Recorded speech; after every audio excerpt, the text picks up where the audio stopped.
जिससे द्रोणाचार्य का क्या हो सकता था, वध हो सकता था। तो विचार करिए कि द्रोणाचार्य कितने उदार हृदय के थे। उनको पता था कि मैं अर्जुन के सामने होऊंगा, तो भी उन्होंने अश्वत्थामा से भी बढ़कर किसको सिखाया था, अर्जुन को। तो इस श्लोक में अर्जुन के ऊपर क्या हावी हो रहा है, कृपा। तो इसलिए हमको इधर एक प्रश्न होता है कि इन सब को देखा अर्जुन ने, ऐसा नहीं है कि आगे युद्ध में नहीं देखा था। एक इंसिडेंस आता है महाभारत का, मैं आपको देखा विराट का इधर आता है कि जो अभी अर्जुन के सामने जो योद्धा खड़े हैं, वही योद्धा उस टाइम उस युद्ध में भी थे, लेकिन तभी अर्जुन को क्या नहीं आया था, कृपा नहीं आया था। मैं उसका ब्रीफ हिस्ट्री आपको इधर देता हूँ कि विराटनगर की कथा आती है, जो महाभारत सभी ने देखा होगा, आपको थोड़ा थोड़ा तो मालूम होगा कि पांडवों को क्या था, 12 वर्ष का वनवास था, और 1 वर्ष का क्या था, अज्ञातवास। तो 1 वर्ष का अज्ञातवास उन्होंने कहाँ बिताया, विराटनगर में, विराट राजा के ऊपर। तो दुर्योधन ने इनको खोजने का बहुत प्रयास किया कि मेरे को ये लोग मिल जाए, क्योंकि क्या नियम था कि अगर वो जो अज्ञातवास में वो पकड़े जाएंगे तो उनको क्या करना होगा, फिर से 12 वर्ष। तो दुर्योधन को ऐसा था कि ऐसे करके समय काट जाएगा, फिर ये लोग कभी भी राज्य वापस ले सकेंगे नहीं। तो बहुत प्रयास किया, लेकिन कभी कहीं भी वो लोग मिले नहीं। लेकिन एक इंसिडेंस ऐसा हुआ जिससे दुर्योधन को पता चल गया कि ये लोग कहाँ हैं, विराटनगर। क्योंकि विराटनगर का जमाई था कौन, कीचक। कौन था, तो कीचक ने जब द्रौपदी जी को देखा था तो वो उसके सौंदर्य के पीछे पागल हो गया। तो उसने द्रौपदी जी को बाल पकड़ के घसीटा था उस टाइम में, लेकिन द्रौपदी ने कहा था मैं गंधर्व की पत्नी, मैं पतिव्रता हूं, मुझको छोड़ दो। लेकिन कीचक माना नहीं था। लेकिन कीचक इतना शक्तिशाली था कि उनको सिर्फ 5 लोग मार सकते थे। कौन 5? पहले बलराम जी, बरोबर है, फिर है द्रोणाचार्य, फिर दुर्योधन कुल, फिर कर्ण, और एक है भीम। ये 5 के अलावा कीचक का वध अन्य किसी से हो सकता नहीं था।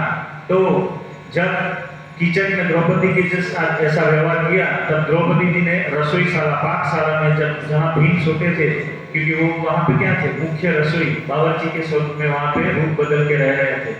तो उनको उठाया कि हे उठे, उठो, मेरे साथ ऐसा व्यवहार हुआ, तुम्हारे होते हुए जो मेरे साथ ऐसा व्यवहार हुआ है, अगर कल सुबह सूर्योदय से पहले कीचक जो सूर्योदय देखेगा तो मैं सूर्योदय नहीं देखूंगी, मैं अपने आप को अग्नि में जला दूंगी। इसलिए तुम्हारा कर्तव्य है कि कल सुबह होने से पहले क्या होना चाहिए, कीचक का वध कर डालो। तो भीम ने एक योजना बनाई, ठीक है, तुम उसको कहाँ बुलाओ, नाट्यशाला में। कहाँ पे बुलाओ, नाट्यशाला में बुलाओ, मैं वहां उसका इंतजार करता हूँ। तो द्रौपदी जी वहां पे रहती थी, तो उसका एक नाम क्या था, नाम बदल के रहते थे ना सब, सेरेंद्री। क्या नाम था, सेरेंद्री। तो उन्होंने उसको कीचक को किधर बुलाया कि नाट्यशाला में आ पाओ, मैं आपको वहां ही मिलूंगी। तो वहां पे बेड पे भीम साड़ी पहन के छुपा हुआ था, उधर ही बैठा हुआ था पलंग पे। तो जैसे ही कीचक आया, उसको लगा कि भाई ये कौन है, द्रौपदी जी है। तो उसने सीधा ऐसे साड़ी का घूंघट उठाने को चाहा, तो तभी भीम ने क्या किया, उसको बराबर ऐसे पकड़ लिया, और भीम ने इसका इस तरह से वध किया कि इस तरह का वध कोई नहीं कर सकता। कैसे कि उसको सर को अंदर डाल दिया, छाती पे, उसके हाथ अंदर डाल दिए, शरीर के पैर, जैसे जगन्नाथ भगवान का एक रूप दिखता है आपको, ऐसे कीचक का वध भीम ने अजीब तरीके से किया कि किसी को भी खबर ना पड़े कि इसका वध में एक भी बूंद नहीं निकला रुधिर का, रक्त का, ऐसा वध किया भीम ने। लेकिन सुबह होते ही खबर फैल गई। तो ये खबर जब भीम को पता चली, तभी उसको डाउट हो गया, अरे दुर्योधन को, कि ये किसका काम हो सकता है, भीम का ही है। तभी भीम दुर्योधन ने एक योजना बनाई कि हमको क्या करना चाहिए, इसी टाइम विराटनगर पे चढ़ाई करते हैं।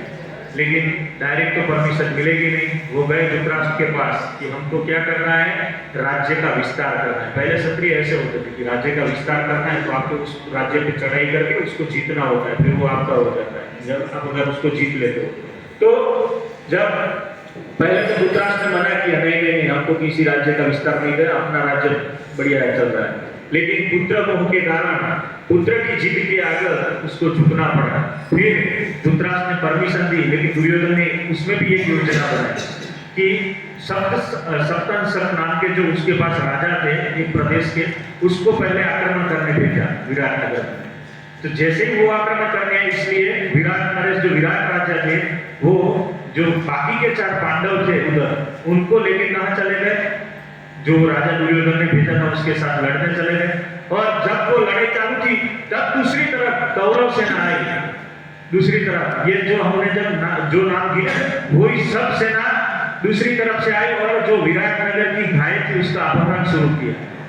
और जब अपहरण करना शुरू किया तब एक ग्वाला नगर में अंदर सभा में आया और कहने लगा कौरव सेना आ चुकी है और हमारी गाय चुरा रही है, जल्दी चलो। लेकिन राज्य में कोई राजा तो थे नहीं वहां, वो तो ऑलरेडी बिजी थे एक के साथ युद्ध करने में, एक इस साइड और इस साइड से दोनों साइड अलग राज्य के। तो अभी कौन जाए, तो उधर एक राजकुमार था विराट राजा का, उसका नाम क्या था, उत्तर, क्या था, उत्तर राजकुमार वहां पे उपस्थित थे। तो जब उत्तर को पता चला कि कौरव सेना ने आक्रमण किया है तो उत्तर तो वैसे युवान था तो उसको तो जोश आ गया, अरे मैं जाता हूँ कौरव सेना को अभी 1 घंटे में तो धूल चटा के आ जाता हूँ, किसी को आने की जरूरत नहीं, मैं अकेला काफी हूँ। तो सैरंध्री जहाँ द्रौपदी जी वहां पे उपस्थित थी तो उन्होंने कहा एक काम करो, तुम ये बृहदल्ला को ले जाओ। बृहदल्ला कौन था, अर्जुन खुद, जिनको उर्वशी जी का श्राप मिला था कि 1 साल के लिए तुम क्या बनोगे, नपुंसक हिजड़ा बनोगे, तो तुम इसको साथ कर लेके जाओ। लेकिन उत्तर बोला अरे इसको साथ ले जाके मैं क्या करूंगा, मेरा सारथी, अरे इसको सारथी आता है, आपका घोड़ा चलाना, ये परफेक्ट ड्राइवर है, आप लेके तो जाओ। अरे मैं हिजड़े को लेके जाऊंगा, मेरा थोड़ा प्रेस्टीज कम पड़ेगा, इसको साथ क्या करूंगा मैं लेके, अरे तुम लेके तो जाओ, मेरी सलाह मानो। तो जैसे तैसे उत्तर तो मान जाता है, तो रथ में बिठा के अर्जुन थे आगे, पीछे उत्तर। तो जैसे ही जहां वो जगह पे आते हैं जहां पे गाय का अपहरण किया था, तो दूर से ही सिर्फ कौरव प्रधान जो राजा योद्धा थे उसके फ्लैग, उसके झंडे रख के वो देख के ही उत्तर के तो क्या हो जाते हैं, पैर ढीले हो जाते हैं, उसका तो थर थर कांपने लगता है पूरा शरीर। ये क्या है, मैं सोच के आया था कि थोड़े बहुत सैन्य हो गए, ये तो पूरा महासागर है। उस टाइम पे हस्तिनापुर यानी कि पूरे विश्व का क्या होगा, महान सम्राट हस्तिनापुर से संचालन होता था। तो जब उत्तर ने देखा, क्योंकि उसमें महान जैसे दिग्गज भीष्म पितामह, द्रोणाचार्य, कृपाचार्य, ये सब हाजिर थे। तो कर्ण अतिरथी, महाभारत में वर्णन है कि एक अतिरथी होता है ना, तो एक साथ 1000 रथी के साथ युद्ध कर सकता है अकेला, और कौरव सेना में तो सब ये अतिरथी। तो उत्तर तो ऐसे कांप गया, अर्जुन को बोला फिर तुम रथ वापस ले ले, हमको कुछ नहीं करना है, इसको जो करना है कर ले, घाय ले जाए, जेल ले जाए, ले जाने तो हम वापस चलते हैं। अर्जुन पे बहुत तुम तो डींगे हाँक रहे थे, अभी नहीं जाना, वापस तो नहीं जाना, पीछे मुड़ के नहीं जाना है। तो बहुत मनाता है अर्जुन को, मैं तुमको सोना दूंगा, सोने की मोहर देता हूँ, आधा राज्य भी दे दूंगा, तुम चलो। अरे तुम क्या करोगे, हमारे तो टुकड़े टुकड़े कर डालेंगे थोड़े से आगे गए तो। अर्जुन ने बोला नहीं, वो भाग गया, उत्तर के रथ में से उतर के भाग गया। लेकिन अर्जुन क्या किया, उसको उठा के बैठो, तुम रथ चलाओ, मैं पीछे बैठता हूँ। अरे तू, हाँ मैं बैठता हूँ, चलो। और रथ में किधर लेके जाओ, पास में समीक का वृक्ष दिखता है, उधर चलो।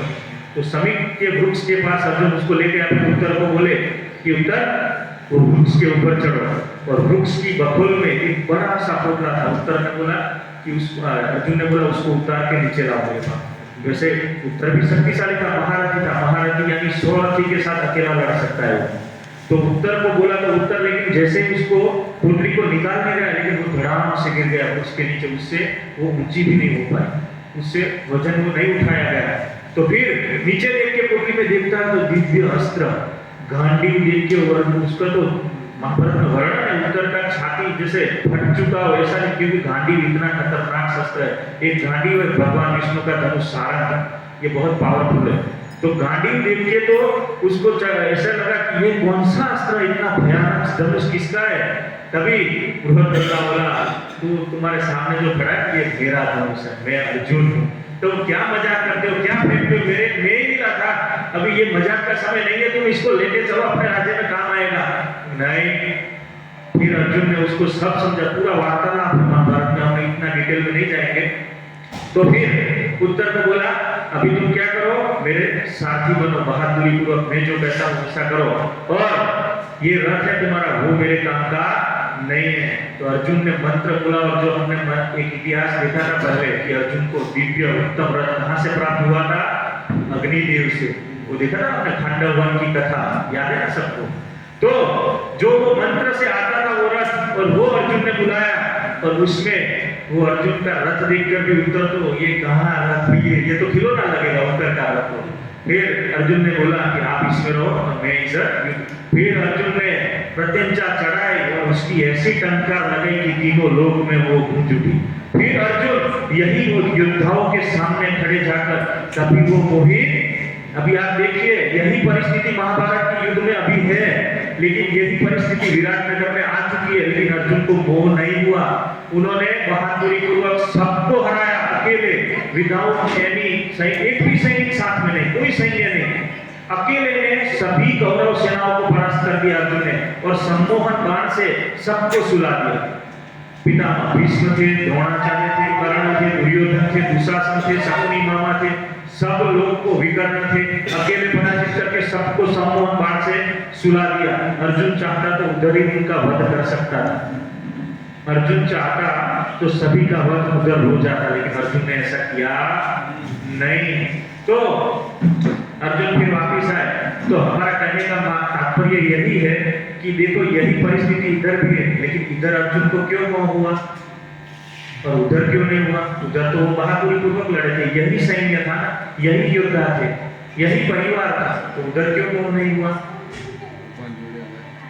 भगवान की योजना थी, क्या थी? भगवान की योजना थी कि इस धरातल पर इस ये जो वातावरण अभी क्रिएट हुआ, उस परिस्थिति में भगवत गीता का क्या हो, अवतरण हो। इसलिए दैवी योजना से अर्जुन को क्या हुआ? इसलिए तरुण के कोई ऐसा नहीं बोल सके कि अर्जुन को डर लग गया और दया आ गई, अर्जुन को निर्बल हृदय का नहीं। अर्जुन ऑलरेडी इस योद्धाओं का सामना पहले कर चुका है, अकेला सबको हरा चुका है, लेकिन इधर इसको क्या आ गया? मोह। वो भगवान की इच्छा से आया कि भगवत गीता हमारे सबके लिए, युद्ध के लिए, ये जब बैकग्राउंड था, सेटिंग द सीन, वो तैयारी होती थी और इसीलिए वो पूर्ण हो चुका। इसलिए अर्जुन को क्या हुआ? मोह आया। तो अभी इसके आगे श्लोक में अभी एक पहला पाठ पूरा होता है पहले अध्याय का, कि कुरुक्षेत्र की युद्ध भूमि में सैन्य निरीक्षण, श्लोक 1 से लेके 27 तक अभी हमने जो भी देखा वो सबका क्या था? निरीक्षण था। बराबर अभी आगे आएगा जो 28 से 46 तक, 28 श्लोक अभी आएगा, उससे 46 तक, तब अर्जुन ना लड़ने के तर्क रजू करेगा। क्या करेगा? कि मेरे को नहीं लड़ना है, वो तर्क रजू करेगा। वो क्या क्या है? 5 तर्कों के अर्जुन के क्या होंगे? पहला है दया, दूसरा है सुख कि मेरे को सुख नहीं मिलेगा युद्ध करने से, तीसरा है कुल परंपरा का विनाश, चौथा है पाप का फल कि मेरे को ये सब का वध करूंगा तो किधर जाना पड़ेगा? नरक में जाना पड़ेगा, और पांचवा है कि डिसीजन लेने में कंफ्यूजन, निर्णय लेने में गुंचवड़। ये 5 प्रकार के तर्क अर्जुन रजू करेगा। अभी हम 28, 29 और 30 श्लोक है, तो उसमें अर्जुन दया का वर्णन करेगा कि अर्जुन की परिस्थिति कैसी होती है। श्लोक संख्या 28 में देखते हैं। तो अभी अर्जुन का क्या है देखने का चालू है। श्लोक संख्या 28, अर्जुन उवाच द्रष्टेनं सजनं कृष्ण आयुष्यं समुपस्थितं सिद्धान्ति मम गात्राणि मुखं च परिशुष्यति। अर्जुन ने કહ્યું, हे प्रिय कृष्ण, આ રીતે યુદ્ધ કરવાની ઈચ્છાવાળા મારા મિત્રો તથા સ્વજનોને મારી સામે ઉપસ્થિત થયેલા જોઈ મારા અંગો ધ્રુજવા લાગ્યા છે અને મારું મુખ પણ સુકાઈ ગયું છે। यानी कि अर्जुन, इधर देखिए जो दृष्टवा शब्द आया ना, दृष्टवा वो तीसरी बार आया है। पहले श्लोक में भी हमने देखा था, धृतराष्ट्र बोलते हैं कि मामगा पांडवा सैव, कि मेरे पुत्र और पांडु के पुत्र। धृतराष्ट्र ने क्या किया था? भेदभाव। लेकिन अर्जुन की दृष्टि देखिए क्या बोलते हैं? दृष्टे स्वजन, यानी कि मेरे ही पक्ष के नहीं परंतु सामने वाले भी सैनिक और जो है परिवार के, वो सब मेरे स्वजन है। अर्जुन का ये विजन है। और धृतराष्ट्र का क्या विजन था? पहले से अलग, कि वो भाई पांडु के और जो मेरे पुत्र वो ही कुरुवंश के हैं। तो यहाँ पर भगवान भक्त है, वो सबके लिए उसका हृदय कोमल, सबके लिए उसको दया है। अर्जुन को लगा कि ये जो महाविनाश हो जाता है तो उसमें अपने सैन्य के अपने पक्ष के सैनिक तो मरेंगे, लेकिन सामने वाले जो पक्ष के सैनिक है उसका भी क्या होगा? वध हो जाएगा। तो इसके लिए तो अर्जुन को क्या आता है? दया आता है उसके लिए। એટલે तो जो ये अर्जुन के